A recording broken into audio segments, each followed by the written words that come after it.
second graders. I'm Miss Wynn. I'd like to read a book with you. It's called Third Grade Angels. In this book, George, also known as Suds, just started third grade. He's heard the rhyme about first grade babies, second grade cats, third grade angels, fourth grade rats. But what does this mean for his school year? What it means is that his teacher, Mrs. Sims, will hold a competition every month to see which student deserves to be awarded the halo. Which student is best behaved, kindest to others, and in short, perfect. Suds is determined to be the first to earn the halo, but he's finding the challenge of always being good to be more stressful than he had anticipated. Does he have to be good even outside of school? Does he have to be nice to his annoying little sister? And if Mrs. Sims doesn't actually see him doing a good deed, does it even count? Let's start reading to see what happens. Third Grade Angels by Jerry Spinelli, illustrations by Jennifer A. Bell. Chapter 1, Finally. I heard it first in kindergarten. First grade babies, second grade cats, third grade angels, fourth grade rats. I did not like being a first grade baby. I wasn't a baby. I didn't like being a second grade cat. I like dogs. And all this time I've been waiting to be an angel, and now I am. Today was the first day of third grade. We could see it from the hallway as we headed for our new classroom. It was right on the door, a big sign, Welcome Angels. Our new teacher, Mrs. Sims, was standing there saying it to each of us as we entered the classroom. Welcome Angel Brett. Welcome Angel Heather. Welcome Angel Emma. Amazing! How did she know our names already? She shook each student's hand. When it was my turn, she shook my hand and said, Welcome, Angel George. Only my teachers call me George. My real name is Suds. When we were all in our seats, Mrs. Sims gave us the biggest smile I've ever seen. I knew right away that we were the best class she ever had. I fired my best smile back at her. She held out her arms. Good morning, angels. Good morning, we shouted back. A boy beside me added, Teacher. We all laughed. Are you the boss angel? The same boy asked. Half of us were shocked and half of us laughed. Mrs. Sims laughed. She thought about it. She nodded. Yes, I guess you could say I'm the boss angel. But Joseph, she turned to the board and wrote her name in big letters. You can call me Mrs. Sims. Joseph nodded and looked across the aisle at me and said, Cool. I didn't know him. I figured he must be new. All right, said Mrs. Sims. Let's talk about angels for a minute. You've been a baby and you've been a cat and you know what they are. But what about angels? What's an angel? Her eyes swept over the class and hands went up. A spirit, said Raymond Venati. A dead person with wings, said Holly Briscoe. Big white wings, Jeremy Muntz called out without raising his hand. Judy Billings was sitting in front of me. It was no accident. I had rushed to get the seat behind her. Her hand shot up in the air. Oh, she went. Yes, Judy, said Mrs. Sims. Judy stood even though the others didn't. Perfect in every way. The way she said it, so sure. I got the impression she knew a couple of angels personally. Mrs. Sims pointed to her. Good, all good answers. She motioned the rest of the hands to go down. Now let's talk about... Christina Serrano practically screamed, Mrs. Sims, your earrings are angels. She was right. Dangling from Mrs. Sims' ears were little silver angels with wings. A couple of kids clapped.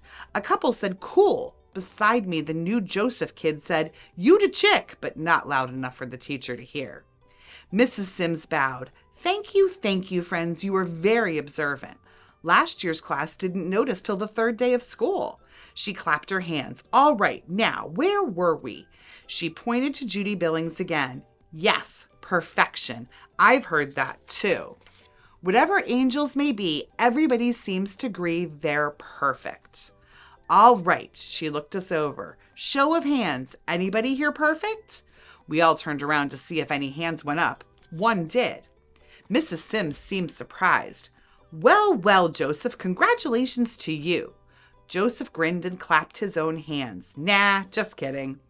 Mrs. Sims pretended to wipe her brow. Phew, had me worried there for a second. I wouldn't know what to do with a perfect third grader. Send him to angel school, someone piped up. Everyone laughed, Mrs. Sims hardest of all. It was only when she stared at me and gave me a thumbs up that I suddenly realized something. The one who said it was me. I couldn't believe it. I never did anything like that in my life. I never speak in class unless I raise my hand first. What got into me? I wonder if it had something to do with sitting next to Joseph. I can see I'm going to love this class, said Mrs. Sims. Okay, angels are perfect. Real angels, that is. But we're not really real angels, are we? We're third grade angels. People type angels, right? Right, came the calls. So she went on. The best we can do is... She waited to build up some suspense. The best we can do. A couple of popped up. In other words, said Mrs. Sims, in order to be a good third grade angels, all you have to do is do your best. She looked us over. Got it? Got it, we said. Okay, said Mrs. Sims, but I know you guys. You like a little reward for your trouble, right? Right. You want a little prize at the end of the road to make it all worthwhile, right? Right. Well, she said. She reached into her desk drawer. Have I got a prize for you? Chapter 2, The Prize. It was a circle of yellow cardboard. Halo, voices called. Halo it is, said Mrs. Sims. Wonder if it fits. She put it on her head. She smiled and blinked her eyes like an angel, I guess. We laughed. So she said, who would like to win a halo? Every hand went up but one. Mrs. Sims looked surprised. Not you, Joseph? Joseph shrugged. He dragged his hand into the air. Sure, why not? She nodded. Indeed, why not? So here's the deal. Beginning in October, one angel per week will get to wear a puppy just like this. By puppy, she meant the halo, which she waved at us. When your boss angel week is over, she grinned at Joseph, you may take your halo home. You may sleep with it for all I care. We laughed again. So, you ask, how do I get my halo, Mrs. Teacher? She pointed at us. Ha, good question. Becoming an angel? That was easy. All you had to do was make it to third grade. But this, she jabbed the halo at us, this you have to work for. This you have to earn. Billy Umberger's hand was waving. How do we earn it, Mrs. Sims? She blew Billy Umberger a kiss. I love a kid who asks a good question. We laughed. We were spending a lot of time laughing. Let me throw the question back to you guys. She called us guys. Cool. What do you think you have to do to win your halo? Hands went up.